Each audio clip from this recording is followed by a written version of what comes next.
The menstrual cycle of fertile women usually lasts about a month. During this time, and under the influence of the body's own natural hormones, a tiny sac within the ovary containing an egg grows to about the size of a grape. At a point midway in the cycle, this egg is released from the ovary and ovulation occurs. Ovulation is also regulated by hormones. The egg, which from this moment on is ready for fertilization, then passes into the uterine tubes to await the arrival of fertile sperm. Ovulation is a naturally occurring event, and the desire to have children is a similarly natural instinct. But that instinct cannot always be fulfilled.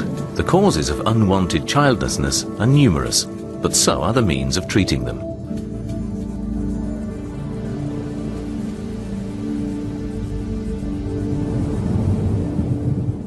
The technique of in vitro fertilization, or IVF, removes several eggs from the ovary for fertilization in the laboratory.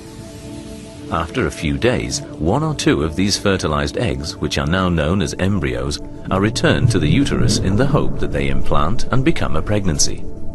Women having IVF are given special reproductive hormones to encourage several eggs to develop in the ovaries. Final maturation of the egg itself is induced by the administration of a further hormone. 36 hours later, fluid containing the eggs is drawn from the ovary with a needle. This is usually performed under light sedation in a short outpatient procedure, with the doctor using ultrasound to check proceedings.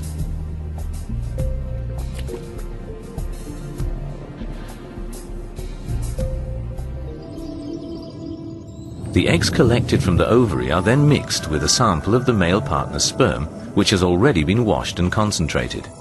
The eggs and sperm are left in an incubator set at 37 degrees for 24 hours, so that fertilization can take place. During this time, only one of the many sperm cells will penetrate the outer layer of the egg and achieve fertilization. Following fertilization, the cells divide and multiply and form an embryo. After 2 or 3 days, a healthy embryo will comprise around 8 cells. It is then transferred to the uterus by means of a thin, flexible tube, where it is left to implant and form a pregnancy.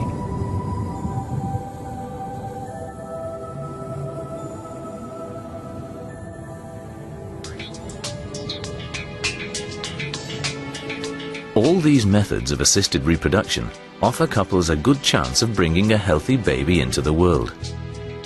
A consultation and thorough examination are necessary for each individual patient for finding the most appropriate treatment with the highest chance of success.